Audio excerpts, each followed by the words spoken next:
reckon this is probably the most influential book in terms of parenting and neuroscience and bringing all of that together in the last 10 years. So I am excited to get into it. Hey everyone, if you're new here, my name is Holly. I'm a pediatric occupational therapist, and today we're on day 2 of a new series where we are looking at 25 of the most popular and influential parenting resources in this day and age, and how we can understand them, if they're a good fit for us as a family, and what we can really learn from some of these resources. So today we are diving into The Whole Brain Child by Daniel J. Seigel, MD, and Tina Payne Bryson, PhD. They are authors that have written, a lot of parenting books. If you look on page 1 of Amazon, you will be sure to find some of their other books as well. But The Whole Brain Child, I think, is one of those books that's like on every list in terms of what to read when you become a parent,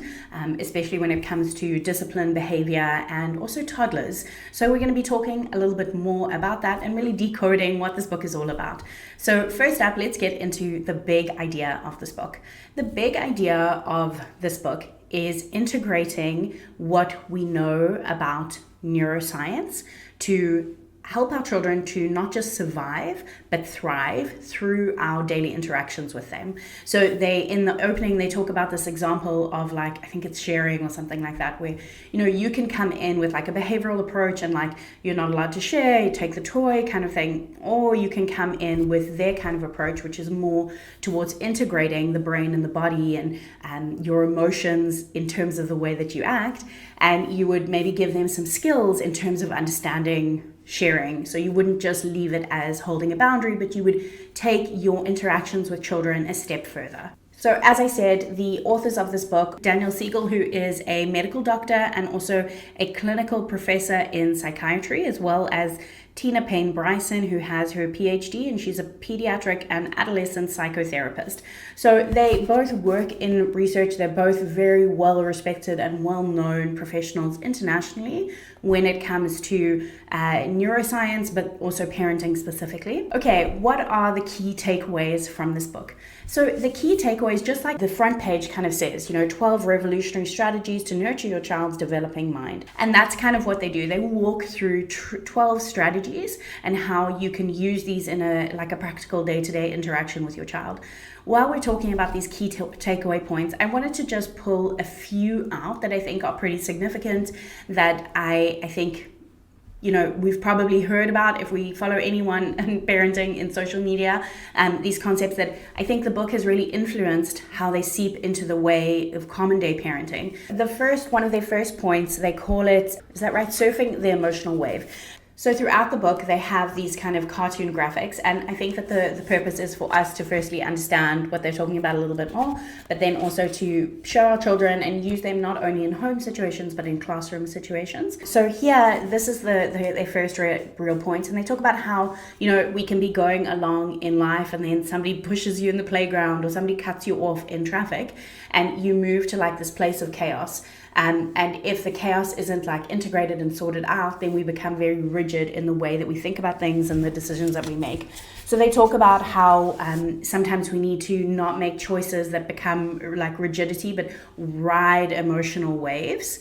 And I think when you're parenting young children, especially, this is something that is really easy to grasp, because when your child is in a tantrum, or when there's been some kind of frustration, that you need an element of time before you can start doing the teaching or the processing of what's happened, for them to be able to ride that wave first. The other thing that they are very famous for is this concept called name it to tame it. Now, there's a bit of discourse around this concept, and we're going to talk about that a little bit later, but basically the idea is naming the emotion or the experience. And they talk about this in terms of singular, it looks like you're feeling really frustrated about that, but then they also go further in the book and talk a lot about using recollection and memories, which I think is very powerful. This is actually supported by a lot of external research as well, that talking our children through their experiences or giving them experiences that we've had, give them color in the painting of understanding the world. I think this is a really, really powerful strategy. They talk in the book about this like one of the opening stories is about a little boy who is with his nanny in the car, and the nanny has a seizure and they have a car accident. And the little boy is very young, his verbal skills are still really developing, but the mum takes a lot of time to walk him through the experience so that he understands, because what she found is that he wasn't sleeping at night, he was like imitating having a seizure, and he was talking about the ambulance, the woo-woo. And so the mum would like walk him through what happened, and like, you know, reminding him that the nanny actually is fine, she was at the doctor's and now she feels better and you're at home, so that he can like process that experience without developing a phobia for cars or something like that. So that again is like that riding the emotional wave and then really integrating their experiences with their understanding of the world. Another one of the concepts that they walk through in this book is the idea of the upstairs and downstairs brain. And basically that in our upper brain, we have like our prefrontal cortex. I'll show you my little brain diagram here. We have our prefrontal cortex, and in our lower brain, we have more of like our fight and flight, like more of our primitive responses. So in the book, they talk about how when a child is having like a big emotional moment, they call it like flipping their lid, and they have a little diagram of how you do this with your hand as well to teach children, and how they basically like stop functioning inside of their prefrontal cortex and they really are relying on more of the primitive reflexes. So for example, this scene when children are having a tantrum, that we don't want to intimidate them more because they really are already in like that adrenaline kind of state of fight and flight.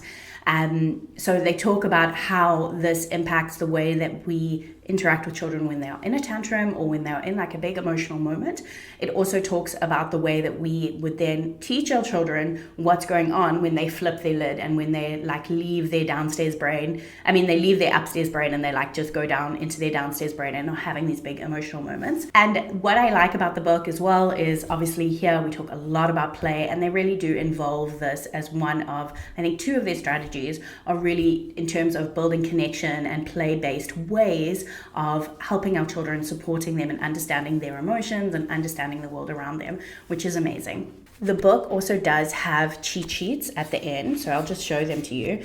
They basically walk through different age groups and the 12 strategies that they would use, and like how for a 3 to 6 year old you might use their first strategy, and they give examples here, and how like with a 9 to 12 year old you might use those strategies differently.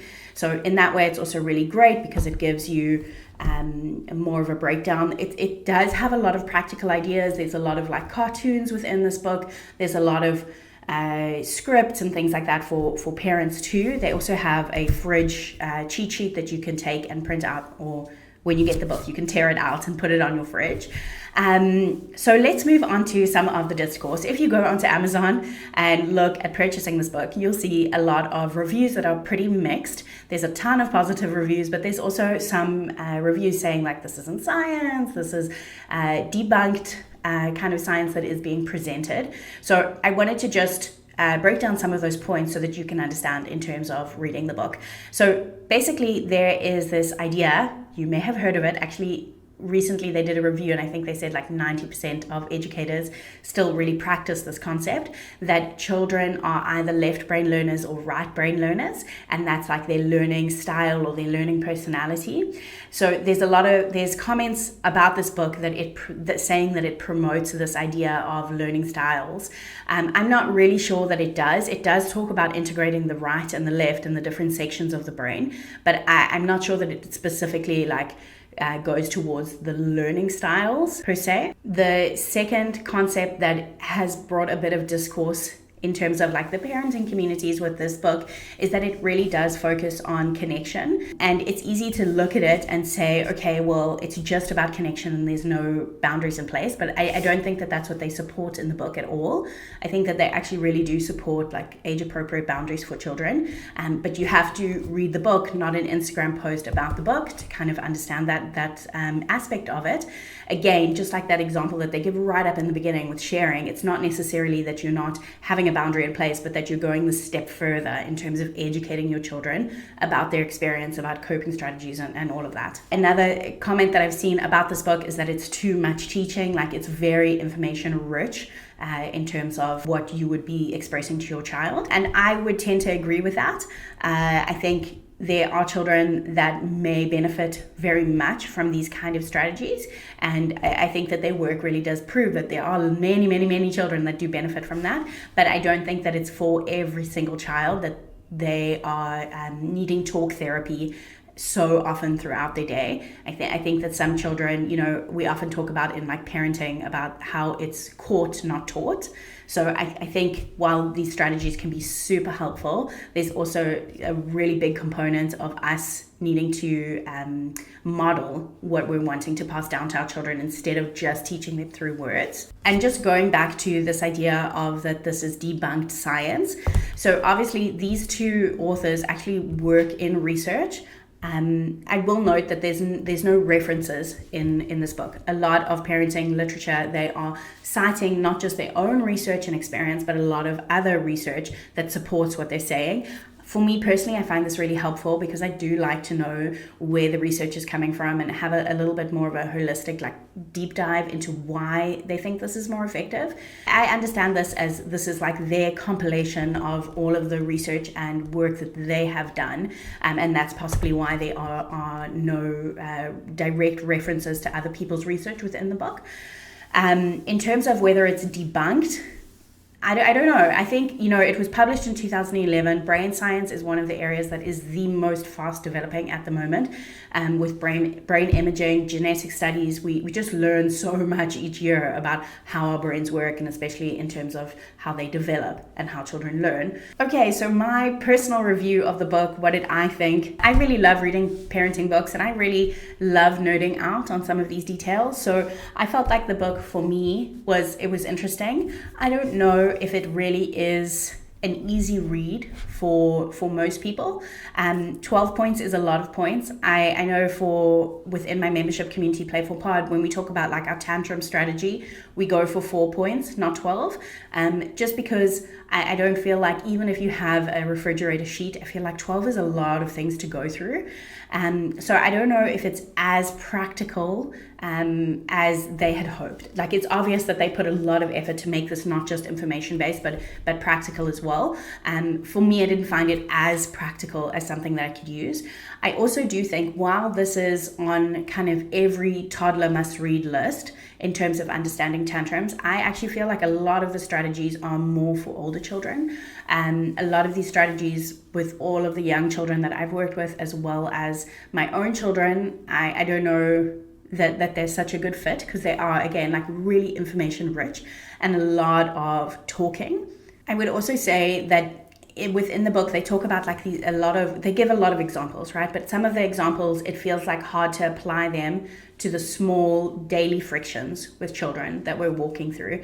So, for example, the example that they give in the beginning of the child that is in a car accident with his nanny, this is like a big concept. It felt a little bit like disjointed in terms of applying that to the small daily moments with children. Having said all of that, I think if you are especially working with children and really children that struggle with behavioral things, this is going to give you a really good idea of some of the basic ways that we can start supporting behavior. I would definitely recommend it for professionals if you are working in a grade school. This is also, even with teenagers, I think actually these strategies can be really helpful. And I hope you enjoyed the review. I hope you learned something for it, and stick around for episode 3, which is coming out soon, where we're going to be diving into another one of these amazing resources for parents and professionals. See you over there.